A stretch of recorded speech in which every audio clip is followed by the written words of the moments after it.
Welcome back to Well, That's Interesting. The holy shit, I can't believe that happened edition. Yeah, that's relatable. That is, it's like every day for the last 3 years.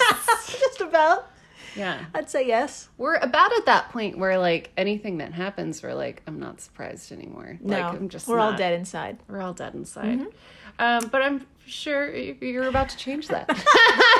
No, because today is episode 105. Let's talk about these survival stories. Hey. All right. More dead inside. No. These are good things. Okay. I'm excited. We're not dead inside. We're the opposite of We're dead alive! Inside. Oh my God, that was really so loud. I'm so sorry to all of my neighbors who I don't know. We don't know them at all. No. I'm Jill Chacha, and this is someone I know very well. It's Dr. Marissa Riley. Oh my God, I know you too! What a coincidence. What a coincidence. So lovely. And if this is your first time listening, welcome to the flock. Welcome. Dr. Riley here comes in cold and learns everything in real time, just like you. It's true. I had no idea what we were going to talk about today. I still don't, but I am excited because... Yeah, survival stories. I love Come survival. on. I love surviving. Yes. I do it every day. We do. Yeah, if you're listening, you're a survivor. You have survived You have something. survived some Well shit. done. Give yourself a pat Round on of the back. applause. You There you go. got this for now. Yes, you got this. Today, my friends, is wild. We've got two very different kinds of survival stories, but both will leave you clutching your pearls. Oh, Yes, I don't know why I did in English. Oh. It's in the news. It's in the news. It's in the news. Yeah. In the first half of the show, we have your more traditional survival. It's one of suspense, absolute horror, impending death, and seems completely unbelievable. It's the classic, oh shit, my parachute didn't open story. No. Yes. No. Yeah. Oh, don't die. I am dying. Don't die. To hear this story. Okay. Okay. Yeah, I'm pumped. And of course, a story like this is brought to us by a member of the flock. Yes, I love the flock. Oh my God. And that member is none other than returning champion, Lauren. Yes. That's right. Love Lauren. I almost said her name wrong. Love Lauren. Dr. Riley is tired. I am tired. Lauren, thank you so much. We see you. We're looking at you right now through the window of your house. Hi. How's it going? Lauren has been sending us incredible stuff from around the internet, like a stressed out, underpaid intern. Yeah, we gotta Venmo you. Thank you, Lauren. Massive thanks. Because Lauren's just awesome. And if y'all want to send us anything, DM us on social medias, email us. Details are in the show notes. Be like Lauren. Be like y'all Lauren. are interesting and Yes. y'all know what's up. So don't be shy. Don't be shy, Send God something over. damn it. We will talk about it. So, in the second half of the show, we ask a question we've approached before on this show. What happens if you're missing a part of your brain? Oh, I love this question. I'm not even being sarcastic. No. I am pumped. I've been binging the Dahmer show and doing nothing but listening to like Dahmer podcasts and reading Dahmer articles. And I'm a little more dead than usual inside, but he was very interested in removing parts of the brain. Sort of drilling the brain. Anyways, you do your own research on that. Good luck. Thank you, Doctor. You're welcome. Well, for us, way back in episode 090, we found out that some folks missing their olfactory area and even the left temporal lobe were A-okay. Remember that? Right. They were missing sec chunks of the brain. Yeah, and it Totally all worked fine. out. Totally okay. Yeah. But today we ask, what happens if you're missing an entire hemisphere? Like your left or right hemisphere, like the whole damn thing. This is one of those things where, like, I'm positive. Yeah. I think we've all thought, like, am I going to go to the doctor and they're going to figure out that part of my brain is missing, and that would explain why I'm so tired all the time. I'm just looking for the answer. What is it? It's not water. It's not I drink water. plenty of it. It's true. I saw you down. I saw you shotgun some water just a moment ago. Yeah. Did nothing. I'm kidding. It kind of helped. So, well, before we get into that wild study about the brain, we need to go skydiving. Oh, gosh, yeah. So, okay. Dr. Marissa, let's answer another question, everyone's favorite question when it comes to skydiving. What are the odds something will go terribly wrong? I think it's, I did glance down at the number on your cheated. notes. I saw it. I totally cheated. You totally cheated. But why don't you tell us? I think it's really hard to get in trouble skydiving. It's your odds are pretty damn good. Why don't you take it away? Tell us the facts. I would love to. All right, from skydivecarolina.com. What a website. I know. Whoa. It's official, damn it. All right. Quote, of the 33 million total. No, one more time. Sorry, I went too far. Of the 3.3 million total skydives recorded in 2019 by USPA-member drop zones, 15 resulted in a fatality, making the skydiving death rate 1 in 220,301. Not bad. That's not too bad. When considering the tandem-related skydiving fatality rate, the number is 1 in 500 jumps. And 500,000. 500,000 jumps. I'm so tired and probably missing a lobe. So 1 in 500,000. That's your odds are pretty actually damn good. that's not that bad, No, right? No. Yeah. To put this into perspective, there's about 10 million car accidents a year, and 3 out of every 1,000 of those are fatal. So I'm sorry about that info, but here's the good news. Skydiving, not so bad. Yeah, it's safer to go skydiving than Then it drive. is to go to work. There you go. We should all stay home. Okay. There you go. You just solved that. Yep. So, for the rare chance something does go awry, what would be that? Well, Cassandra O'Hara of historyofyesterday.com reports deaths resulting from skydiving can occur for several different reasons, like no pull, low pull, meaning that divers did not deploy their chute or did so at too low of an altitude. There's canopy collisions, landing problems, or, in our case study today, malfunctions and reserve chute problems. My biggest fear, and I have never been skydiving and never will. No. And it's still my biggest fear. Yeah. I'm so scared someone's going to throw me out of a plane and I'm going to be like, Nope. Whoops. this isn't going to work. Nope. So, are we ready? All right, well, we're heading on back in time to 1999. Oh. Specifically, September 25th, 1999. It was an exciting day for Joan Murray, who at the time was a 47-year-old bank executive for Bank of America living in Charlotte, North Carolina. Fuck yeah. And for a lot of ladies with family and are of that age, sometimes you just need a little bit more, you know? Get it, girl. Get Get it, Joan. That's right. I'm so happy for Joan. I'm fine. Joan discovered skydiving and fell in love with the thrill of hurling her body towards the earth at great speeds. So let's get into that for a little bit. Yeah, for sure. Let's talk about that. According to skydivetecumseh.com, Yeah. take that, South Carolina. Oh. Skydivetecumseh.com. Most skydiving centers in the U.S. jump from an altitude around 14,000 feet, or around 4.2 kilometers, or 2.6 miles up. Damn. The human body hits terminal velocity, or top speed, 45 to 60 seconds in at 120 miles per hour. Fun. That's actually really fun Yeah. to think about. That's so cool. If I wasn't scared of heights, I would do it. Oh my God. So Joan was no amateur. She had several hours of training under her belt and had jumped about 35 other times. Wow. So on the morning of September 25th, she was pumped for her 36th. Yes. That's right, Joan. I didn't, knowing this podcast, though, it's a bad thing. So not good. An hour away at Chester County, South Carolina, Joan geared up and got into the plane. The takeoff was smooth, and she got the all clear from the safety instructor when they reached the right altitude. So, Dr. Marissa, please tell us what happened after Joan took the leap. Oh my God, I'm so nervous for Joan. Okay, from historyofyesterday.com, quote, approximately 45 seconds into her free fall, she reached for and pulled her hacky, or the small bar that deploys the parachute. She expected the release of a chute which would slow her fall and allow her to coast safely to the ground. Instead, ... nothing happened. She had to think quickly. That's what the reserve chute is for. She pulled and the reserve chute deployed just as it should.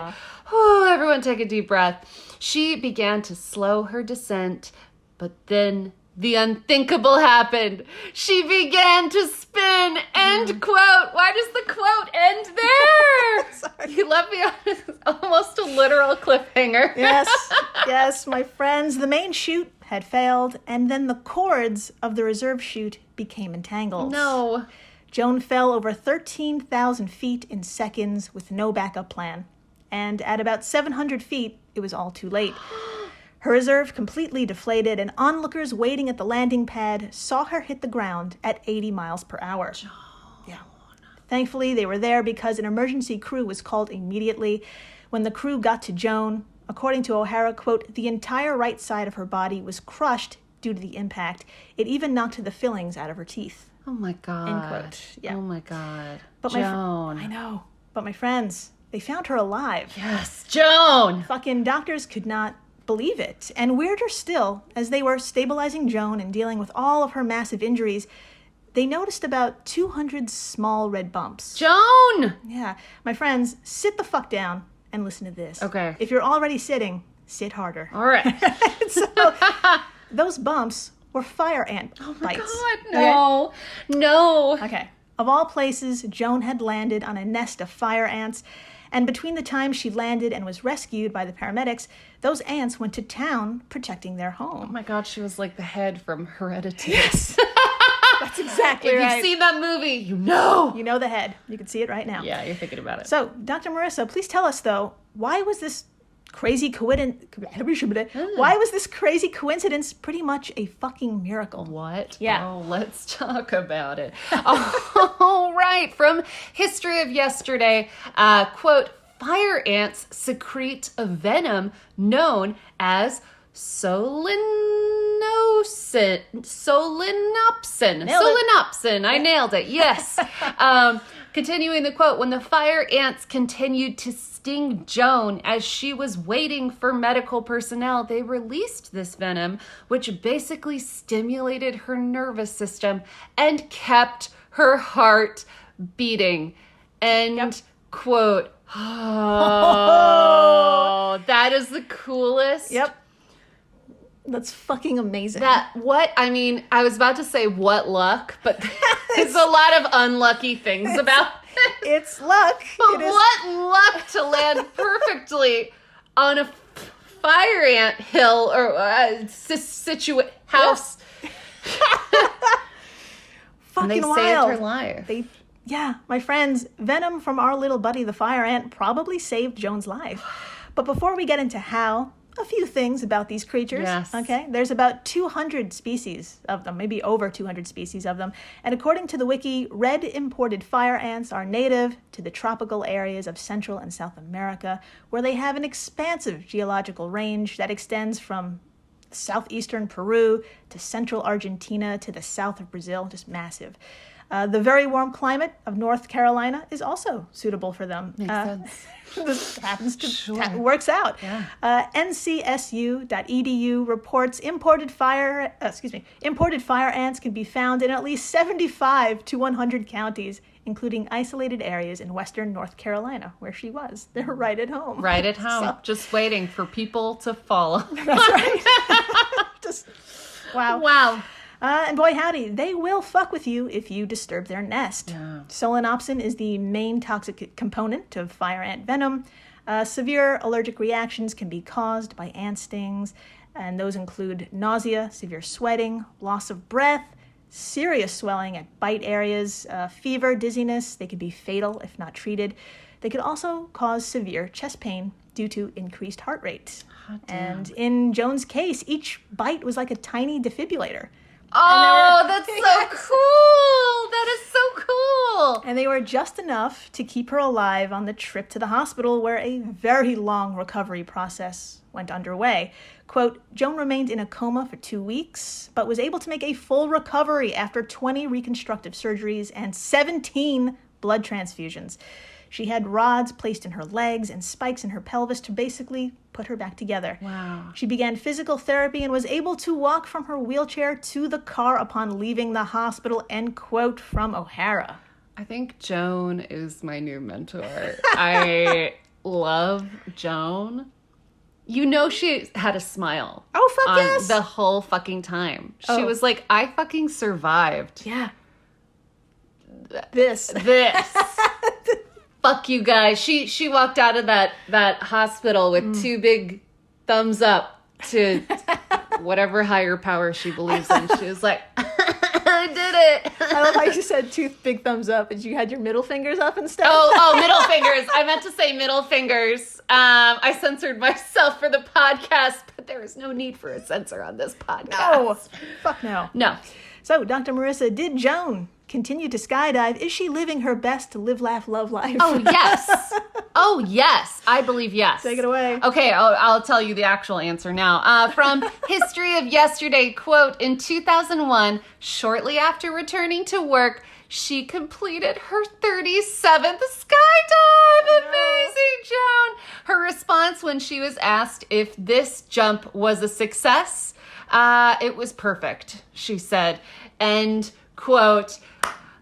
Amazing. Slow clap for Joan. Fucking love Joan. Love Joan.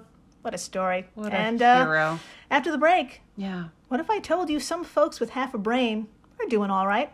Oh, God, I love it. Stay tuned. Please do.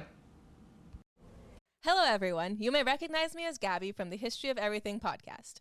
And my name is Brenna, and you don't recognize me from anything yet. Together, we're two scientists who explore all of the weird little questions and conspiracies of the universe in our new podcast, Mystery of Everything. Everything has an explanation. We hope. But that is what we're here to figure out. We will dive into the science behind many popular conspiracy theories, such as vaccines causing autism, flat earth theory, and was the moon landing fake? And if so, why the heck would anyone even do that? But it's not just conspiracies. There's a lot of cool mysteries that we will attempt to use science to explain, such as near-death experiences, what made the Vikings go berserk, and can I control my co-host with MK Ultra? Wait, what? Anyway, make sure to check out the Mystery of Everything podcast everywhere where you find your podcasts. When Johann Rall received the letter on Christmas Day 1776, he put it away to read later. Maybe he thought it was a season's greeting and wanted to save it for the fireside. But what it actually was a warning, delivered to the Hessian colonel, letting him know that General George Washington was crossing the Delaware and would soon attack his forces. The next day, when Rall lost the Battle of Trenton and died from 2 colonial Boxing Day musket balls, the letter was found, unopened, in his vest pocket. As someone with 15,000 unread emails in his inbox, I feel like there's a lesson there. Oh well, this is The Constant, a history of getting things wrong. I'm Mark Chrysler. Every episode, we look at the bad ideas, mistakes, and accidents that misshaped our world. Find us at constantpodcast.com or wherever you get your podcasts.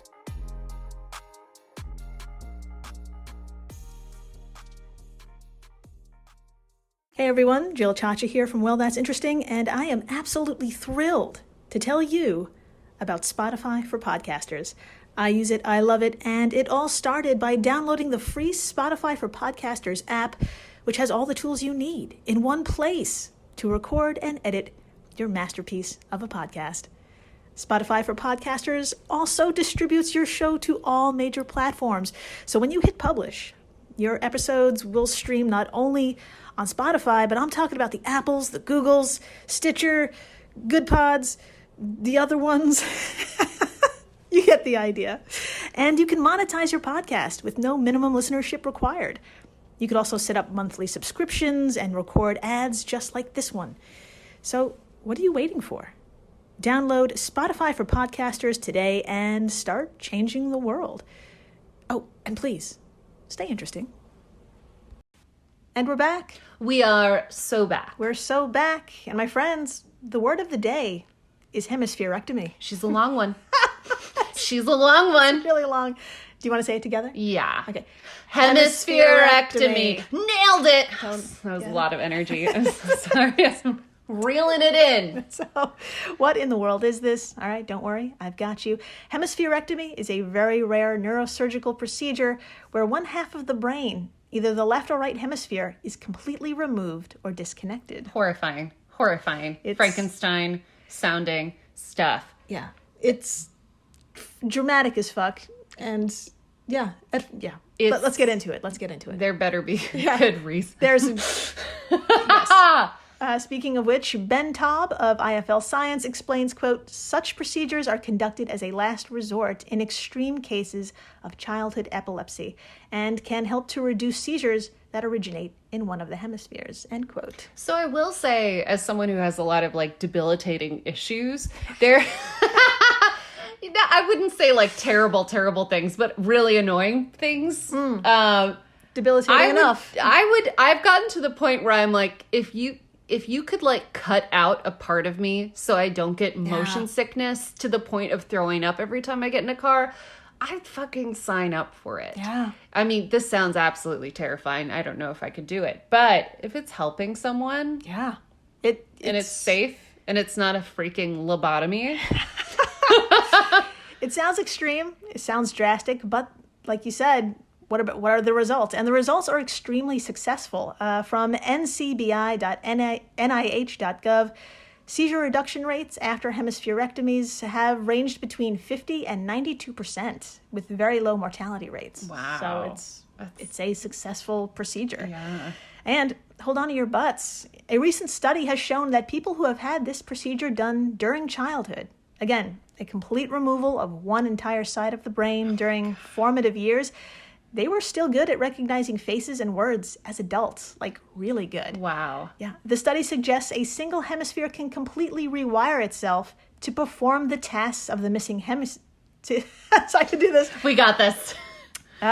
So the study suggests a single hemisphere can completely rewire itself to perform the tasks the missing hemisphere would normally tackle, all while still functioning and completing its own duties. That is incredible. It's fucking the brain wild. is fucking wild. When we were talking about it in the other episode, I was like in disbelief. Please listen to that episode. Episode 090. Episode 090, and your mind will be blown, and then it will fucking fix itself. It is so fucking cool. We all have them too, and they're all like doing shit. It's amazing.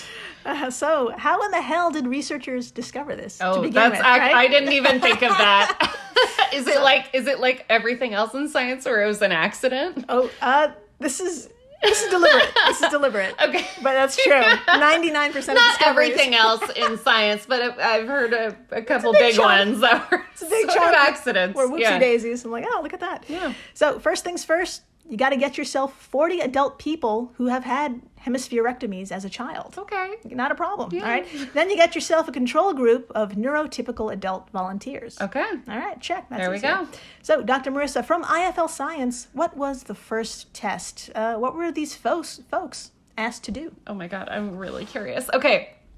Quote, participants were shown either a colorless face or a 4-letter word for 3/4 of a second before being presented with another word or face for just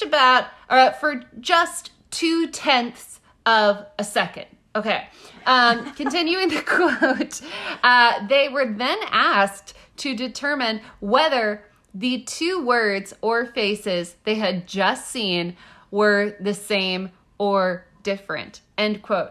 I mean, as someone who has not had this procedure, it sounds difficult. I don't know if I could do it. It does sound hard. Yeah, my friends, words and faces were flashed before them, in some cases for less than half a second. So, how did they perform? Drum roll, please. Folks who had half their brain removed had an accuracy rate of a little over 80%. Well done. Yeah. Nailed it. And get this, word or face accuracy didn't even depend on which hemisphere they had. Wow.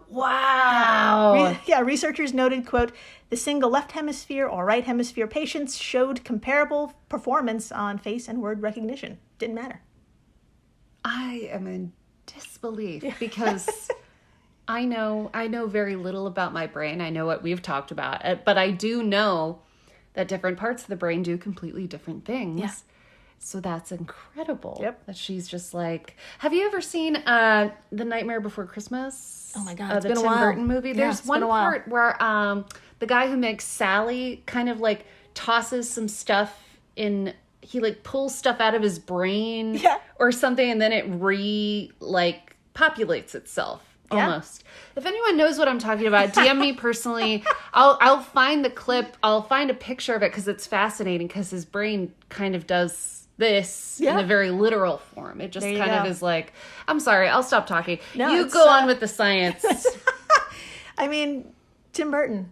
How else do you learn? I think he pulls. I think he pulls a part of his brain out and he makes another like being. That's Am I fucking right? awesome. Okay, I'll find a GIF. How does that sound, everyone? Hey, look, that's cloning. None of them can respond to me because this is a podcast. Okay. That's cloning. Nature does it all. We talk about that shit all the time on this podcast. Yeah. It just totally reminded me real. of that. Yeah. Totally real. Nightmare Before Christmas, accurate. Full real. It's a documentary. It really happened. So my friends. Oh wait, nope. Let's move on from that. Got to get back to my notes. Okay, so Dr. Marissa, as summed up by Tom Haub. Tom Haub. Sure.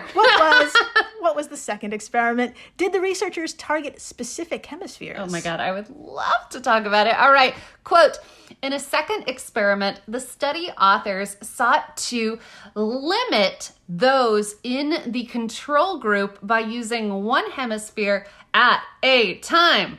Participants had to recognize words and faces that appeared at the side of a screen rather than the center.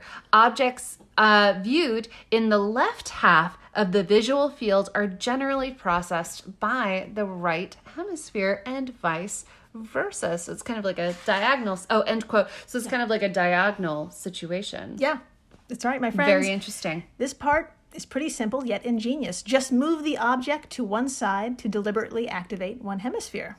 Okay? Yeah. So, what about the folks who are missing one of the other? How'd they do? Drum roll.